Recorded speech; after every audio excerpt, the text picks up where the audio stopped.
fait d'être une femme dans un métier qu'on considère métier d'homme, en fait, m'a fait vivre des moments pas toujours faciles. J'ai mis du temps à conscientiser en fait que des situations que je pensais être liées juste à moi et à mes compétences ou à mes capacités, en fait, on me les attribuait plus parce que j'étais une femme. D'ailleurs, quand j'étais au lycée, moi j'avais dit que je voulais faire archi. La conseillère d'orientation m'avait dit, j'ai passé mon bac en 96, c'est pas un métier de fille, hein. En 96. Je pense que j'ai la rage sur ce sujet-là depuis le jour où mon père faisait du terrassement avec mon frère qui avait 1 an et demi et que moi j'aurais rêvé d'avoir la truelle. Mais c'est pas pour ça que j'ai envie de cracher à la gueule des mecs en fait. Dans mon parcours d'étudiante et après professionnelle, j'ai toujours été dans des milieux assez mixtes. Donc je sais pas, c'était pas un problème en soi. Ensuite, c'est vrai que d'être la seule femme dans une équipe de 10 personnes, c'était pas simple. Bien sûr, on y est confronté. Par exemple, il m'est arrivé de contacter des entreprises, des artisans pour des stages et dire « Ah mais ça va pas être possible pour une femme », des trucs très frontales comme ça. Par contre, ouais, c'est sûr que c'est violent. Moi je lance souvent le sujet fille-garçon en fait. Et j'aime pas le mot genre en fait. Et je me souviens, je suis revenue de congé mat et je discute avec le nouveau conduit de travaux. Et on parle d'égalité filles-garçons et il me dit « Vous voyez, c'est normal que vous soyez moins payés parce que vous revenez de congé maternité. » Je dis « Ben, je comprends pas en fait. Je veux dire, quel est le problème en fait ?» Et puis aussi des trucs un peu plus insidieux, quoi. C'est-à-dire que s'il y a une charge à porter, on va pas forcément te faire appel à toi, ou s'il y a un gros outil à gérer, ça va être un peu toujours les mêmes qui vont avoir ce monopole de l'outil-là. Je pense que la première chose, en fait, c'est justement d'en prendre conscience, c'est-à-dire on vit des situations difficiles sur les chantiers, ou même en tant qu'architecte sur un chantier, ou en tant qu'artisane, ou en tant que formatrice, en fait, d'encadrement de chantier où il y a des hommes et des femmes. Et donc déjà, c'est de prendre conscience, en fait, de pourquoi est-ce que parfois on ne se sent pas à l'aise. Donc il y a aussi ce truc à dealer avec soi de sa propre capacité. Surtout que socialement, c'est pas un métier, des métiers, le bâtiment, où il y a beaucoup de femmes. Donc ok, est-ce que j'ai ma place, est-ce que je peux, et comment ça va se passer? Est-ce que je vais avoir des discriminations tous les jours qui fait que je vais pas le supporter? Et ensuite, lorsqu'il s'agit de trouver des stratégies pour les affronter, les surmonter, il y en a de toutes sortes en fait. Il y aurait peut-être des stratégies qu'on pourrait appeler plus individuelles. Et puis il y a aussi des stratégies peut-être plus collectives. Moi je pense que la difficulté que j'ai souvent en tant que femme dans ce milieu du bâtiment, parce que maintenant je fais du suivi de chantier et je suis aussi face à des équipes d'artisans hommes. En fait c'est cette question d'être crédible en fait. Ouais, j'ai toujours eu l'impression qu'il fallait en faire beaucoup plus pour prouver aux autres que j'étais capable de le faire. Ça rajoute encore plus d'énergie à déployer pour être crédible, quoi. Et ça, c'est fatigant. J'avais l'impression d'être attendue au tournant, d'être tout le temps à être obligée de prouver quelque chose. Et du coup, j'étais à côté de moi-même. J'étais plus à l'écoute de ce que j'avais envie, de ce que j'étais capable. On avait une énergie énorme à déployer pour avoir véritablement la carrière professionnelle et puis avoir quand même une famille à côté parce qu'on est tous toujours dans la même idée, hein, c'est que voilà, à un moment on fonde une famille et puis il faut l'assumer. Beaucoup seul en plus de tout le reste. Et professionnellement, un manque de crédibilité constant, effectivement. J'ai été gérante d'entreprise, j'avais 9 salariés, et là, 9 salariés hommes, gérés par une femme, c'était un peu plus difficile. D'ailleurs, je n'ai pas tenu longtemps, je crois que j'ai tenu 3 ans. C'était pas le fait d'être chef d'entreprise, parce que j'ai toujours été chef de ma propre entreprise. Mais non, je pense que c'était la difficulté de gérer des équipes d'hommes. Moi j'en ai souffert, parce que quand on a 30 ans, qu'on se retrouve sur un chantier avec tout un groupe d'entrepreneurs, Des fois, on en prend plein la gueule. Il y en a qui sont déjà en colère rien que de voir une femme arriver. Ces gens-là, il va falloir ramer pour arriver à avoir des rapports normaux. Et puis après, avec le temps, on se rend compte que les choses peuvent se gérer de façon différente.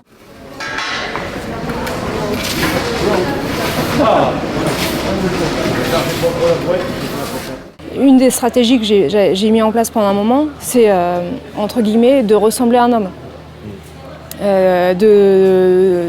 D'effacer un peu ma part féminine en gonflant celle masculine.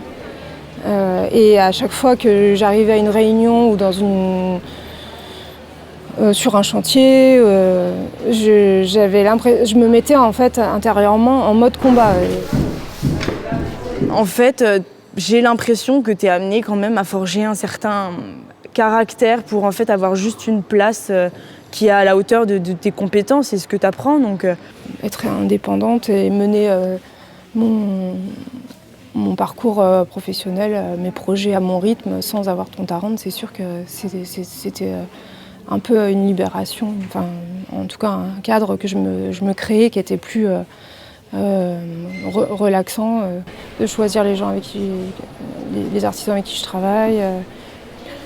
Les retours aussi des artisans et des clients qui me disent en fin de chantier, par exemple, que c'était super agréable de travailler avec une femme. C'est arrivé quelques fois et c'est vrai que c'est des choses sur lesquelles je m'appuie aujourd'hui pour continuer et avoir confiance en moi, quoi. Et je pense que j'ai eu plusieurs stratégies. Oui, la première, c'est d'abord de me former en fait, parce que tout simplement par la formation, on est plus au clair sur nos capacités. Donc en fait, moi ça a été d'avoir plus une lecture en fait sincère et pas biaisée de moi-même, de mes compétences, c'est-à-dire ok, ça je sais faire, ça je sais pas faire. Et en fait par ce tri-là, du coup, vient en fait plus de confiance en soi. On nous reproche souvent les femmes, la femme, lorsqu'on a envie de mettre toutes les femmes dans le même bateau, on va leur reprocher d'être pas assez forte, pas assez physiquement adaptée à un chantier. Donc une stratégie individuelle, c'est déjà de se dire non, en fait, moi, ma personne, individuellement, c'est pas parce que je suis une femme, c'est j'ai ces capacités et je peux le faire et je trouve des stratégies.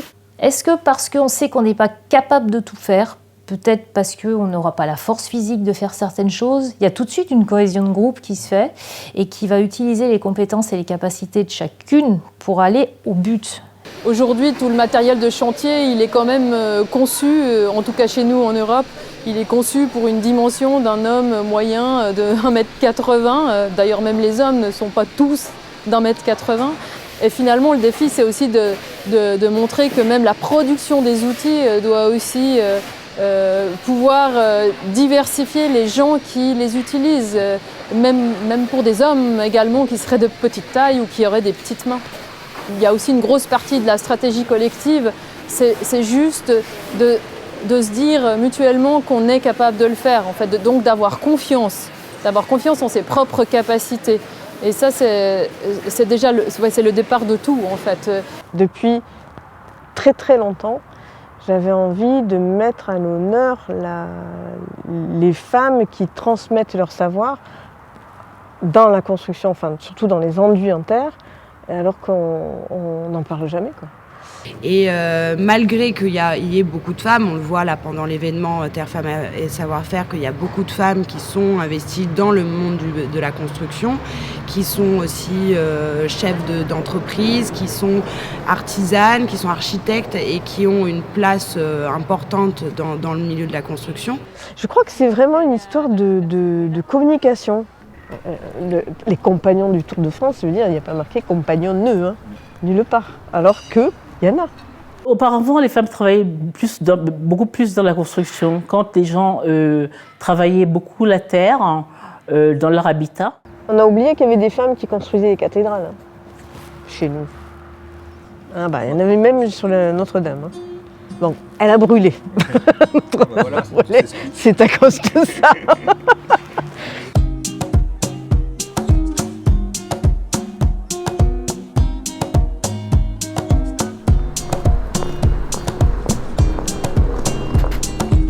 Cette formation, je l'ai choisie en effet particulièrement parce que il y avait cette approche inclusive que j'ai du mal à trouver dans la formation de construction. Déjà, il y avait le mot femme dans le titre de la formation, donc c'était assez exceptionnel. Et en effet, alors déjà, je me suis sentie représentée, ce qui arrive assez rarement, voire jamais dans le monde de la construction. J'ai été au départ un peu gênée qu'il faille qu'on dise on fait un événement sur les femmes pour qu'il y ait des intervenantes femmes. Parce qu'en fait, avant, les formations, c'était que des mecs qui le faisaient et majoritairement des mecs qui participaient. C'est clair qu'il y a des milliers de siècles de domination masculine, mais on n'est peut-être pas obligé de faire le pendule inverse en disant bon, ok, c'était que des hommes, maintenant c'est que des femmes. Donc j'étais vraiment gênée. Ça apporte que déjà elles discutent entre elles, ces femmes-là. Moi, ce que j'arrive à comprendre maintenant, c'est que la parole est plus facile en milieu fermé féminin, comme elle peut l'être exactement de la même façon, je pense, en milieu fermé masculin. J'en ai parlé à plusieurs personnes là, et du coup, à la fin là, de la formation, je me dis, il y a quand même une chose qui a pu se permettre, c'est qu'on était beaucoup entre femmes. Et donc on a beaucoup parlé, là, la parole était très libre, qu'il y avait beaucoup d'attention les unes par rapport aux autres, qu'on a beaucoup échangé sur nos expériences professionnelles. Mais aussi avec des questions de mixité, de non-mixité. Comment est-ce qu'on peut bien travailler en mixité, comment est-ce qu'on peut bien travailler ensemble, se dire ok, qu'est-ce qui n'a pas marché, pourquoi ça n'a pas marché, comment est-ce que nous en tant que femmes on peut s'affranchir de ça, proposer des solutions, essayer des choses. C'est des super connexions qui se font, que ce soit humaines ou professionnelles, c'est des complémentarités super. Il y a beaucoup d'architectes, d'artisanes, d'autodidactes qui entendent les parcours les unes des autres. C'est plus un réseau d'entraide pour moi, je le perçois comme ça. Et c'est très précieux parce qu'il faut savoir que des discriminations à l'embauche, il peut y en avoir et avoir une place à responsabilité, ça peut être plus difficile. Ok, en fait, a priori, si c'est aussi des femmes formatrices, c'est plus facile pour moi d'identifier, c'est des rôles modèles qui sont super forts, super importants pour moi. Et de voir une femme qui fait ce métier, je me dis « Ah, ok, peut-être que moi aussi je peux faire ce métier, peut-être que je peux y arriver ». C'est plus difficile pour moi de me l'autoriser ou d'y croire si c'est un homme qui va me parler de ce métier. Il y a vraiment ce truc un peu de modèle, d'inspiration qui est très présent. Et en fait, s'il n'y a pas des événements qui sont créés, il n'y a pas de visibilité. Les rôles modèles, en tout cas féminins, pour moi, sont très importants. Ça me permet de pouvoir me projeter dans un domaine, de l'envisager et de me dire « Ok, c'est possible, il y a des femmes qui font ça ». Et peut-être que le savoir-faire sera transmis plus facilement.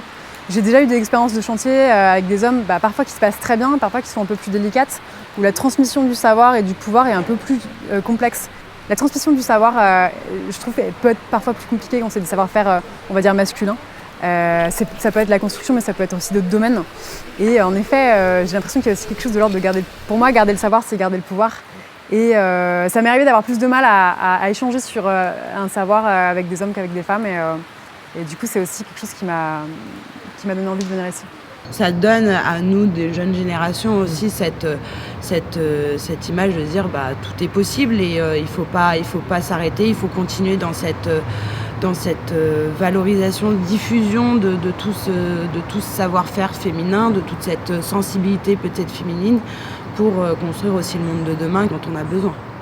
Et donc il faut absolument permettre, donner la parole et permettre ces espaces d'échange où il y a beaucoup de femmes, voire que des femmes, même si l'objectif c'est pas d'avoir une société où il n'y a que des femmes, il faut des moments, des petits moments, des espaces en fait où les femmes puissent se retrouver pour se reconstruire collectivement, pour mieux affronter, pour mieux prendre une place dans le monde qu'on vit aujourd'hui.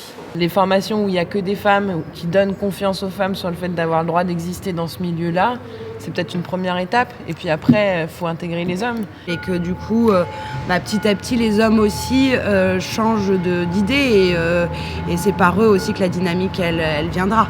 Donc en fait, après, tu prends une truelle ou une oreille d'âne et puis tu viens rayer le mur. Au niveau de mon travail, dans le milieu de la recherche, ça reste un milieu qui est encore majoritairement masculin. Et plus on monte dans les responsabilités, plus ce sont des postes occupés par des hommes encore aujourd'hui. Même si il y a une prise de conscience qui commence tout juste, je trouve, à émerger. Aujourd'hui, c'est vrai qu'on essaye dans les jurys d'avoir des jurys un peu mixtes. Dans les recrutements, c'est des choses auxquelles on fait un petit peu plus attention. Mais jusqu'à maintenant, c'était pas du tout, jusqu'à très récemment, c'était pas du tout pris en compte, quoi. Ces sujets-là apparaissent tout juste, en fait. Moi, je pense que ça change là, énormément. Ça change par la diffusion des savoir-faire, déjà, par l'écologie, parce que c'est beaucoup plus ouvert, je pense, à accepter la femme dans ce milieu-là. Enfin, la façon dont on enseigne, je crois aussi, elle est différente aujourd'hui. Et donc du coup, les femmes osent un peu plus aller dans ce genre de métier. Je pense que déjà, quelque part, ça passe aussi par la remise en question du système aujourd'hui dans lequel on vit, et le système de la construction, donc le processus de construire aujourd'hui, avec le système des entreprises, des artisans, des architectes, des fournisseurs de matériaux. Est-ce qu'aujourd'hui, en fait, l'idée, c'est que les femmes elles aient accès à ce système qui existe et qu'on s'insère donc concrètement dans ce système de processus de construire? Est-ce qu'on n'aurait pas envie de le remettre en question? Ça serait intéressant de réfléchir autant à la place des femmes dans ce domaine-là qu'à comment repenser aussi les filières de production en fait, du domaine bâti. Et donc l'histoire de la terre, c'est aussi de me dire qu'aujourd'hui j'en ai ras-le-bol de mon métier. Et j'ai deux grands ados et j'ai pas envie de leur laisser le monde que je suis en train de construire. J'ai envie de faire autre chose. Alors je sais pas comment ça se concrétisera, mais je suis là parce que voilà. Là, ça fait quelques jours que j'ai les mains dans la matière et je suis bien. Le respect de la femme et le respect de la nature, c'est souvent lié finalement, moi je trouve. C'est un peu la thématique de l'écoféminisme. Et j'apprends tous les jours qu'il y a de plus en plus de femmes dans le bâtiment. Alors ça, et surtout dans le bâtiment écologique. Mais ça, je le savais déjà puisque je donne moi-même des formations depuis les années 2000. Et je crois qu'au moins jusqu'en 2015, j'avais un public qui était presque à 100% masculin.